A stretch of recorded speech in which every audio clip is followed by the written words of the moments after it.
হবে জেল মুক্তি পার্থ চট্টোপাধ্যায় ৩.৫ বছর পরে জেল মুক্তি প্রাক্তন শিক্ষামন্ত্রী পার্থ চট্টোপাধ্যায় আলিপুর আদালতের নির্দেশ আর সেই নির্দেশেই জেল মুক্তি প্রাক্তন শিক্ষামন্ত্রী পার্থ চট্টোপাধ্যায় নিয়োগ দুর্নীতি মামলায় জামিনে মুক্তি পার্থ আর জেল মুক্তিতে একাধিক শর্ত দিয়েছে সুপ্রিম কোর্ট। সরাসরি চলে যাব, রৌনক রয়েছে আমার সঙ্গে, রৌনকের সঙ্গে কথা বলবো। রৌনক, একাধিক শর্ত দিয়েছে সুপ্রিম কোর্ট, জানতে চাইবো কি কি শর্ত আরোপ করা হয়েছে জেল মুক্তির আগে।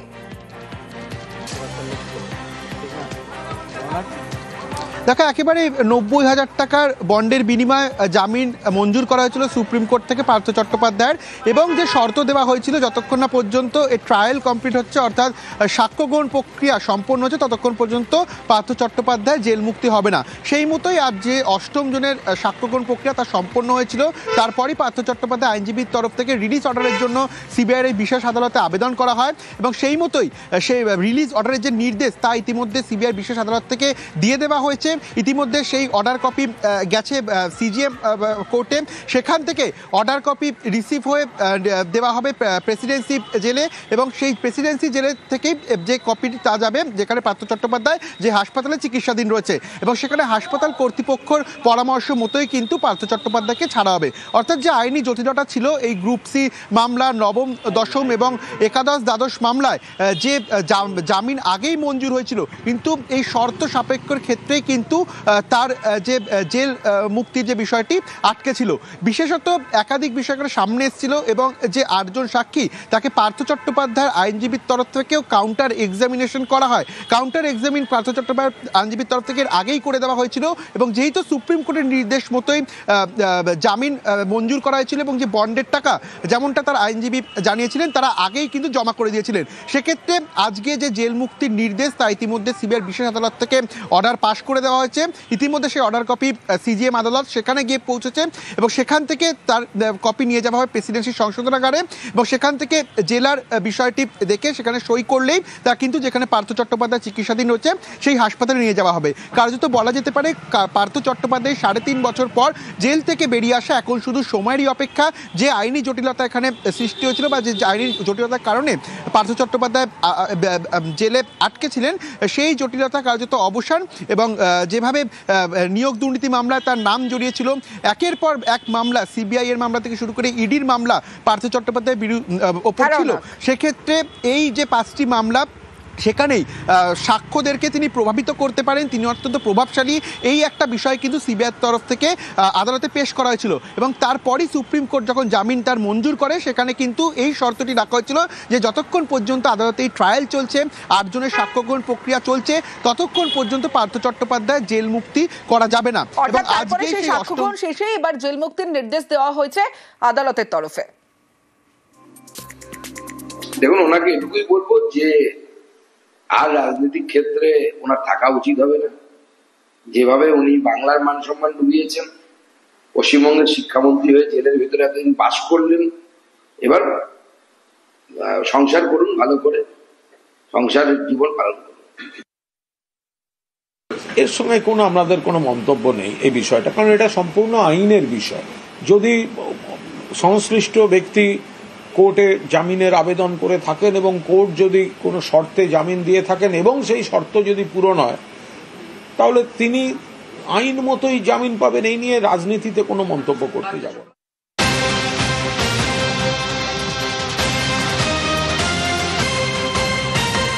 নিয়োগ দুর্নীতি মামলায় জামিনে মুক্তি প্রাক্তন শিক্ষামন্ত্রী পার্থ চট্টোপাধ্যায় বেসরকারি হাসপাতালে ভর্তি রয়েছেন। পার্থ চট্টোপাধ্যায়ের শারীরিক অবস্থা স্থিতিশীল, যেমনটা হাসপাতাল সূত্রে জানা যাচ্ছে। অভিজিৎ চন্দ্র রয়েছে আমার সঙ্গে, অভিজিতের সঙ্গে কথা বলবো। অভিজিৎ, এখন কেমন আছেন এবং কবে ছাড়া হতে পারে পার্থ চট্টোপাধ্যায়কে হাসপাতাল থেকে, কি জানাচ্ছে হাসপাতাল? হাসপাতাল সূত্রে এটা জানা যাচ্ছে যে গত 22শে এপ্রিল প্রাক্তন শিক্ষামন্ত্রী পার্থ চট্টোপাধ্যায় এই মুকুন্দপুরের এই বেসরকারি হাসপাতালে ভর্তি হন। এর আগে গত জানুয়ারি মাসেও তিনি এখানে ভর্তি হয়েছিলেন। প্রসঙ্গত গত জানুয়ারি মাসে প্রথমে 22শে জানুয়ারি তিনি সংশোধনাগারে অসুস্থ হন এবং বুকে যন্ত্রণা নিয়ে তিনি এসএসকেএম বা পিজি হাসপাতালে ভর্তি হন, এবং তারপরে তিনি আদালতের কাছে দাবি জানান যে তাকে বেসরকারি হাসপাতালে ভালো চিকিৎসার জন্য যেন স্থানান্তরিত করা হয়। এবং সেই সময় তিনি এই এম বাইপাসের পাশে মুকুন্দপুরের এই বেসরকারি হাসপাতালে ভর্তি হন। বেশ কিছুদিন থাকার পর তিনি আবার সংশোধনাগারে ফিরে যান এবং গত 22শে এপ্রিল থেকে টানা এখনো পর্যন্ত তিনি এই বেসরকারি হাসপাতালে চিকিৎসাধীন এবং সেখানে তার কিডনির সমস্যা রয়েছে, সংক্রমণ, তার মূত্রনালীর সংক্রমণ সহ নানাবিধ সংক্রমণ নিয়ে তিনি চিকিৎসাধীন। হাসপাতাল কর্তৃপক্ষ জানাচ্ছেন যে তার শারীরিক অবস্থা এখন স্থিতিশীল রয়েছে। যদি বেল রিলিজ অর্ডার চলে আসে, অর্থাৎ আদালতের নির্দেশিকা পেলে তাদের এখান থেকে পার্থ চট্টোপাধ্যায়কে ছাড়তে কোনো রকম সমস্যা নেই। এসআইআর নিয়ে সুপ্রিম কোর্টের তৃণমূল, এসআইআর এ তাড়াহুড়োর অভিযোগে মামলা। তৃণমূলের পক্ষে মামলা দোলা সেনের। কাল সুপ্রিম কোর্টে তৃণমূলের মামলার শুনানি। মৈত্রেয়ী ভট্টাচার্য রয়েছে আমার সঙ্গে। মৈত্রেয়ী, আরো বিস্তারিত জানাবে। মৈত্রেয়ী, দেখো, তৃণমূল কংগ্রেসের তরফ থেকে দোলা সেন এবার মামলা করলেন সর্বোচ্চ আদালতে এবং সেখানে এসআইআর করার জন্য তাড়াহুড়ো করা হচ্ছে সেই অভিযোগ তুলে এবার মামলা করা হয়েছে এবং আমরা যেটা জানতে পারছি যে এই রিট পিটিশন ফাইল করা হয়েছে এবং আগামীকাল এই মামলার শুনানি হতে পারে বিচারপতি সূর্যকান্ত বেঞ্চে। এর আগে তামিলনাড়ু সরকারের কার্যকরী তরফ থেকেও কিন্তু এসআইআর এ তাড়াহুড়ো করা হচ্ছে বলে অভিযোগ করা হয়েছিল এবং আজকেও রাজ্য প্রদেশ কংগ্রেসের তরফ থেকে তারা মেনশন করেছিলেন বিচারপতি সূর্যকান্ত বেঞ্চে যে তাড়াহুড়ো করা হচ্ছে, যাতে প্রচুর মানুষ আতঙ্কে রয়েছে। ফলে সব মামলার আগামীকাল একই সঙ্গে শুনানি হবে বলে সেই সম্ভাবনা আমরা জানতে পারছি সম্প্রচারণের। এসআইআর এর নামে সুপার এমার্জেন্সি, চড়া সুর মমতা বন্দ্যোপাধ্যায়। এসআইআর স্থগিত করার দাবি মমতা বন্দ্যোপাধ্যায়ের। উত্তরবঙ্গ থেকে বিজেপিকে কড়া আক্রমণ।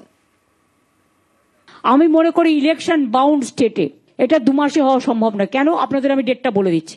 আজকে নভেম্বরের কত তারিখ? 10 তারিখ। তো নভেম্বর, ডিসেম্বর, জানুয়ারি, ফেব্রুয়ারিতে ইলেকশন ডিক্লেয়ার হবে। ফেব্রুয়ারিতে যদি ইলেকশন ডিক্লেয়ার হয় তাহলে টাইম পেলেন কদিন? এর মধ্যে আপনাকে বাড়ি বাড়ি যেতে হবে, নাম লেখাতে হবে। অনেক লোক নাম লেখাতে পারবে না, অনেক লোকের নাম ড্রাফট লিস্ট থেকে বাদ দেওয়া হবে, তারা আবার ফিল আপ করতে যাবে, সেখান থেকে আবার বাদ দেওয়া হবে। এই 3 মাস গভর্নমেন্ট যাতে কাজ করতে না পারে সেই জন্য আপনারা ঘুরিয়ে সুপার এমার্জেন্সি করেছেন, অফিসারদের আটকে রেখেছেন এই কাজে। আমি এখনো মনে করি এটা স্টে হয়ে যাওয়া উচিত। সাধারণ মানুষ নয়, বিএলওদের উপরও মানসিক চাপের অভিযোগ। এসআইআর নিয়ে কমিশনকে তোপ মুখ্যমন্ত্রীর।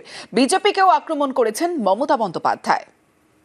আমি দেখেছি একজন মারা গেছেন, আসলে তাদের উপর খুব প্রেশার পড়ে যাচ্ছে, খুব স্যাড। টিচাররা, প্যারা টিচাররা, তারা স্কুলে টিচারই করে একদিকে স্কুলের প্রেশার, তারপরে তো আবার চাকরি খেয়ে নিল আর দোষ দিল আমাদের। এই যে 14 জন মারা গেছে, ইলেকশন কমিশন থেকে কোনো কন্ডোলেন্স মেসেজ দেওয়া হয়েছে? কি যায় আসে ওদের? কে মারা গেল না মারা গেল, নিজেরা ভালো থাকলেই হলো। এনআরসিতে কত মানুষ মারা গেছে, হয়েছে? মানুষের হৃদয় কাঁদছে, বিজেপি হাসছে।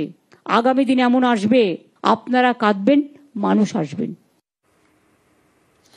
অনুপ্রবেশ নিয়ে বিজেপিকে আক্রমণ। সীমান্তে নিরাপত্তার ব্যর্থ কেন্দ্র। ফের কেন্দ্রীয় স্বরাষ্ট্রমন্ত্রীর পদত্যাগ দাবি করেছেন মুখ্যমন্ত্রী মমতা বন্দ্যোপাধ্যায়।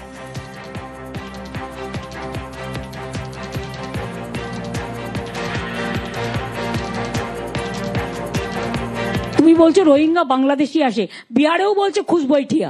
তো বিহার তো তোমার গভর্নমেন্ট ছিল, কি করে খুশবৈঠিয়া এলো? আর এখানে বর্ডার তো তোমার হাতে, কিন্তু বর্ডারে গিয়ে অত্যাচার করছো বিএসএফ কে দিয়ে, সাধারণ লোকের উপর গুলি চালাচ্ছ। চা বাগান, চায়ের দোকানে বসে আছে, তাকে গিয়ে মারছো ধরে। প্লেন কার হাতে? ট্রেন কার হাতে? সেন্ট্রাল এজেন্সি কার হাতে? বর্ডার কার হাতে? সব তোমার হাতে। তুমি as a home minister you must resign first, then you say about খুশবৈঠিয়া। অনুপ্রবেশকারীদের ভোট ব্যাংক হিসেবে ব্যবহারের অভিযোগ বিরোধীদের বিরুদ্ধে সরব কেন্দ্রীয় স্বরাষ্ট্রমন্ত্রী। অনুপ্রবেশের করিডোর তৈরি হয়েছে, কটাক্ষ অমিত শাহের।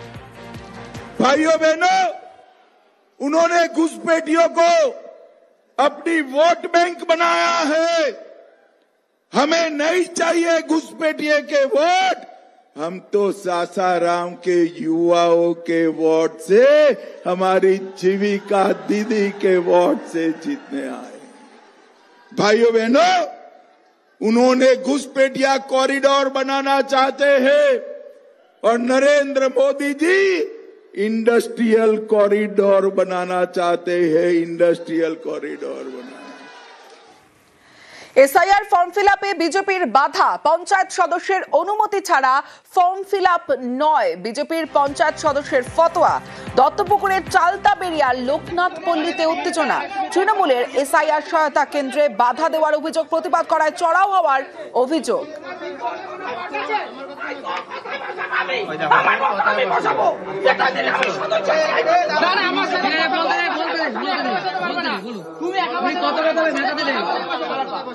আমরা তৃণমূল কংগ্রেস কর্মীর কর্মসূচি দিয়ে সাধারণ মানুষের ফর্ম ফিল আপ করে তাদেরকে সুবিধা করার চেষ্টা করি। 257 পার্টির যিনি বিজেপি সদস্য সীমা সাহা, তিনি বলছেন তার পরামর্শ ছাড়া এখানে ফর্ম ফিল আপ করা যাবে না, এবং রীতিমতো তার উপরে চড়াও হচ্ছে, তাকে মারের হুমকি দিচ্ছে।